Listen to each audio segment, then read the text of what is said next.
Welcome to Season 2 of the EuroLeague Fantasy Challenge Podcast. I am your host, Frankie Sachs. You may remember me from last year. And this year, we've got so many new exciting things to talk about. The podcast, as you can see, has a new level of upgraded production. There's a couple rule changes. We even have a special private league for Fantasy Challenge Podcast listeners. But speaking of changes, Javi, you look a lot different.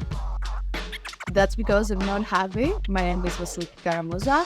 I'm from Athens, Greece. I'm sports journalist for 5 years now, and I currently work for Sport24. But don't go yet and don't leave us, because Javi is going to be here with us too. I'm not stepping into his toes, and I couldn't probably, because he's a legend of the game. He created the game and ran it for so many years. Unfortunately, he couldn't be with us in this first episode of Season 2, but he will be with us for the rest of the year. And I understand you're a bit of a fantasy challenge expert, so you have plenty of advice to offer to all of our fans. I've been playing for a couple of years now, even before I was a journalist, so may I have some tips for you guys. Well, let's talk about what's new this season. First of all, as you can probably see on the screen now, there's the code to join our private fantasy league, and I encourage all the listeners to join. There will be prizes at the end of the season to the best, and we'll give a shout out every week to the round winners of the private league. So don't miss joining out. But there's also some rule changes. Do you want to share your thoughts tell us about the rule changes and share your thoughts on them? Yeah, we'll start with the one I like the most, and this is the 4 changes rule, meaning you can, after every round, you can alter 4 players instead of 3 players and the coach. But also you can do that as well as you prefer. But I think that's a good one, because if you have a coach you can trust for a couple of games in the row that their team's gonna win, maybe you can use an extra substitution for the players if something goes sideways and your plan is not working. So I really look forward to this one. What's your thoughts on this? So I like this one a lot, and I think it's the one that users will figure out how valuable it is very, very soon. There's also in the game the concept of the 2 turns, or sometimes this is even 3 turns. And between game nights on a normal week, let's say between the Thursday night and the Friday night, you can change your lineup and pull somebody out from Thursday who didn't play as well as you hope, and put somebody in from Friday. While having the extra changes, if you have a coach that you believe in and you can run it, you don't have to change it. Now you have an extra player you can switch with. Gives fantasy users a lot of opportunities to build their team, to think wisely about having a good balance of players from turn 1 and to turn 2, and those occasional times where it's even 3 turns. It's just a more strategy, and I think it makes the game more interesting. The other rule change is the one that I like less. Yeah, me too. But it's not I dislike it, but I'm not used to it yet. And it has to do with the captain. For the previous year, you got twice the points of your captain. Now it's only 1.5, which means you're gonna get less points in total. But maybe that means you won't have so much dilemmas when you're thinking about who I'm gonna put as a captain. Because if the 2 players you were thinking are kind of similar, it's okay. But I don't know yet. I have to see it in action to tell you exactly how I feel about that. I like high scores, so maybe I won't like this one that much.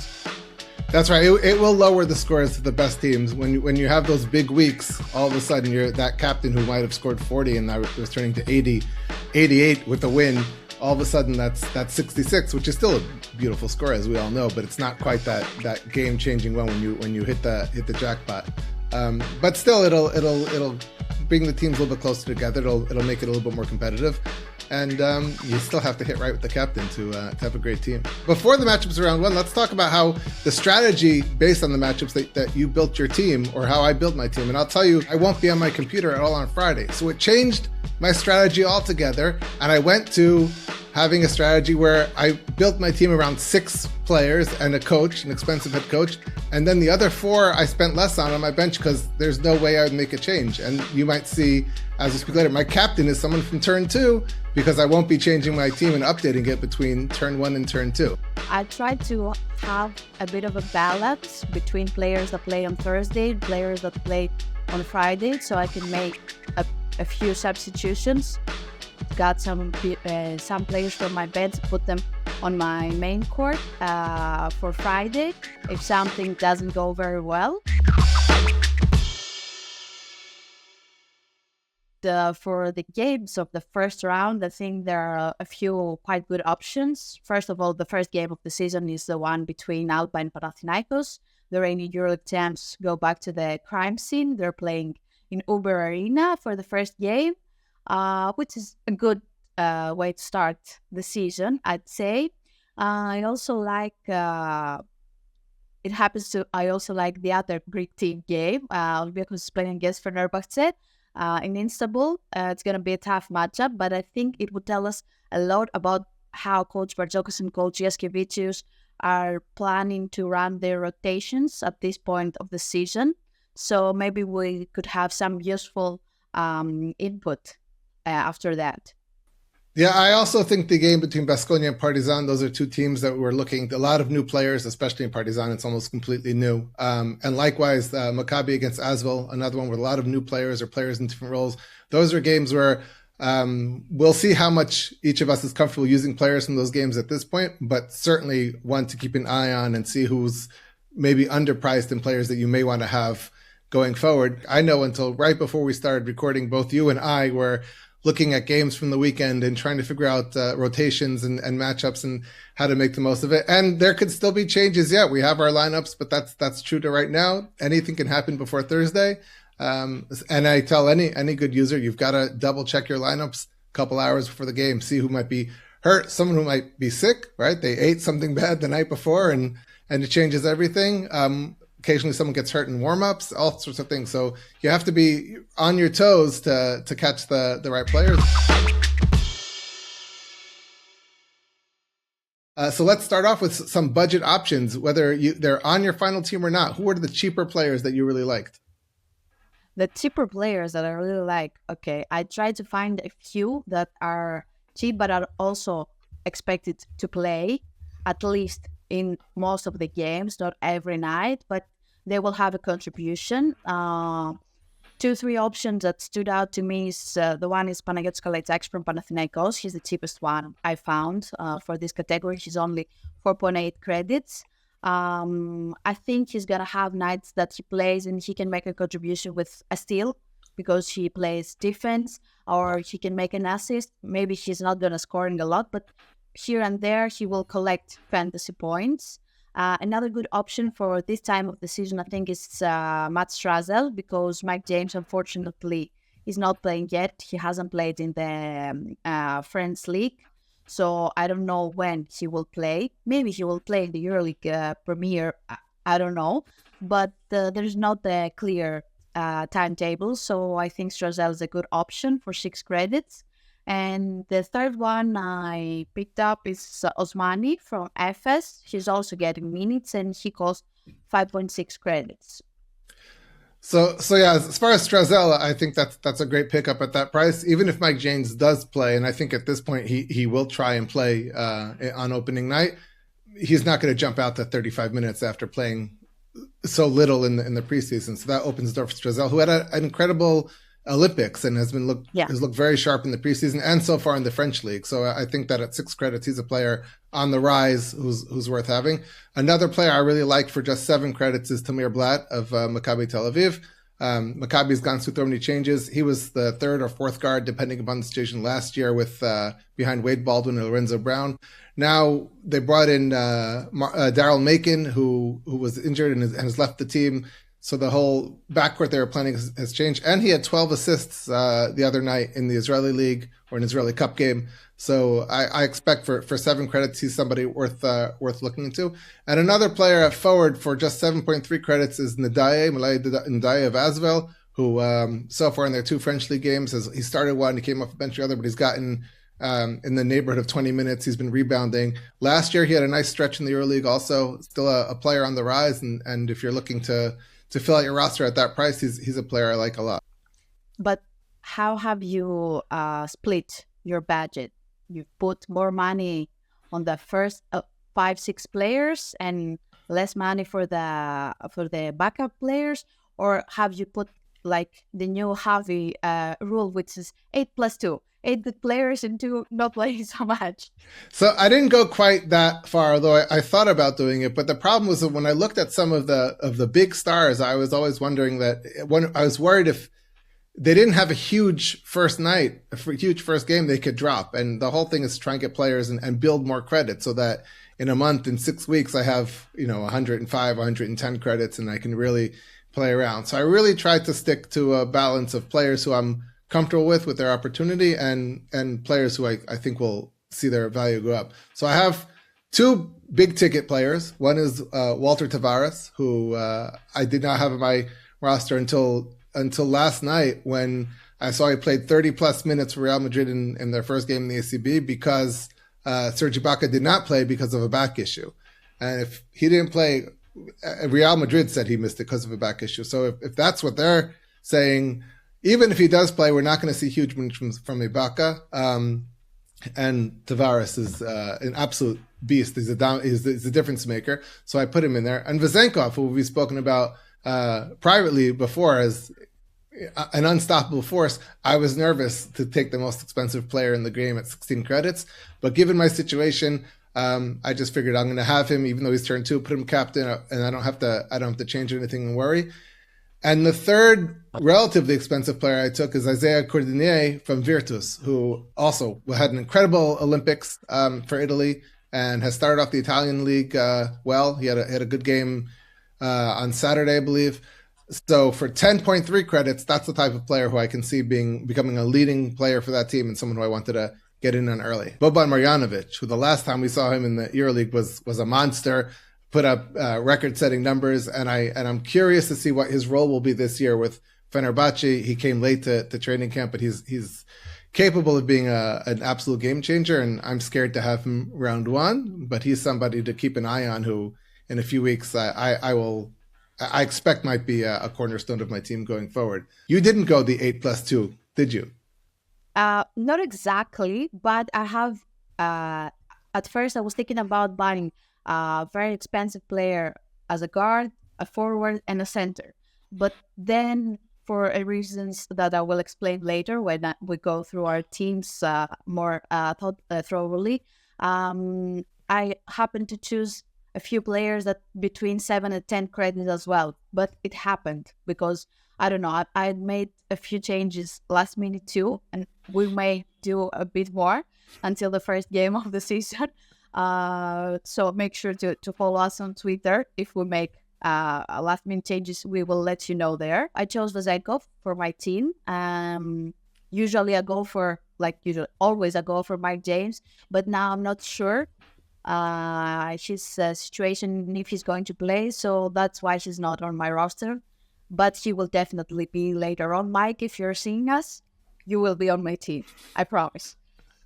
No, I think Mike can understand that everyone's nervous to take such a high-priced player coming off an injury, and sometimes the smart thing to do is to wait. Although, of course, if he blows up this week and has, a 35 PIR, then it's going to be tough to get him in the future. Are there any players who are aside from Mike James, who we've mentioned, who are not on your roster, who you're really keeping an eye on for round 1 to see how they do, and players that you think that you'll have in a week or two? I think the same is with Shane Larkin, because he's also not playing at this moment, but he will be a very, very good option for later on. Moneke, I wanted to also have in my team, but I couldn't overspend with 2 forwards, so that's why I got with Vezenkov. Like Mirotic and Shields are also good options, but also expensive, so maybe some rotations afterwards. And you mentioned a problem with Real Madrid with Serge Ibaka. They also have a problem with Mario Hezonja because he was ill and he lost 5 to 7 kilos. So maybe a good option is Janan Musa or Gabriel Tech at this point. But yeah, let's talk about our final teams, the 10 players who made the cut. Do you want to go first? I have Vincent at the center. He left from Real to get more minutes, and he's going to have them in FS. I have Roman Sharkin and Luka Barrow for the forwards. They are both playing a lot so far with Maccabi and Baskonia, and they weren't expensive, so they made my first team. Tamir Blad, as you indicated beforehand, he had a great season last year, and he's going to have another great season this year too. I'm really positive about that. I have a newcomer in the EuroLeague, Nenad Dimitrijevic from Armani Milano. He was the MVP of the Italian Super Cup. He's gonna play a major role for Armani. I'm pretty sure about that, so he's there. Matt Strazel, as I said before, because Mike James is not currently playing. Eliza Bryant, because St. Larkin is not currently playing and he gets a lot of minutes for FS2. I have Sasha Vezenkov, of course, from Olympiacos. She was the 2023 MVP. He's playing great so far in the preseason, and I think he's going to be a major force this year. I have Panagiotis Kalantzakis from Panathinaikos. He's very cheap. He's going to be playing here and there, so he's a good selection for my bench. And I also have Andres Zizic from Virtus Bologna. He had a couple double-doubles during the preseason and almost a double-double in the first Italian game. So that's a good choice too. For my captain, for Thursday night, I have put Nenad Dimitrijevic from Armani, but I will get Sasha Vezenkov out of my bench for the second night. So he's probably going to be my captain on Friday night. Depending on how Dimitrijevic plays. If he has a PRR of 30, maybe I won't put Vezenkov, but probably Vezenkov is going to be my captain. Obviously, I like your team a lot because, as you'll see, I have half of your players on my team. At center, I've already mentioned I have Tavares, and then for my backup center, who will not play in round one, is Kessens from Paris. At forward, I have Roman Sorkin, Vezenkov, Nadai, who I mentioned before, and Kalantzakis. So 3 of the 4, we have the same. And at guard, I have Cordinier and Blatt, as well as Strazel and Martin Hermansen of Alba Berlin, who was injured a bit last season. Last 2 years, he even didn't play so much. But so far, he's started off very strong in the German league, guy with a lot of experience. And for 7.9 credits, a player who I think could end up being a steal. And as I said before, because I won't be updating my roster between turns 1 and turn 2, then Vezenkov will be my captain going straight out. The 4 players on my bench will be Strazel, Nadaye, Kalantzakis, and Kessens. Everyone else is starting. And my head coach will be Ataman, who has the Panathinaikos, not only is defending champion and even got stronger, but they have a relatively, they don't play any of the really strong teams until round 4. So that allows me to rest with him as my head coach for the first 3 weeks and have those extra changes going into the next 2 turns. Sorry, the next 2 rounds. I have to admit, I also thought about getting Ataman, but he was too expensive, one of the most expensive, one over 10 credits. So I won't follow that strategy yet. I got Audit Katas because they are playing against Hansveld.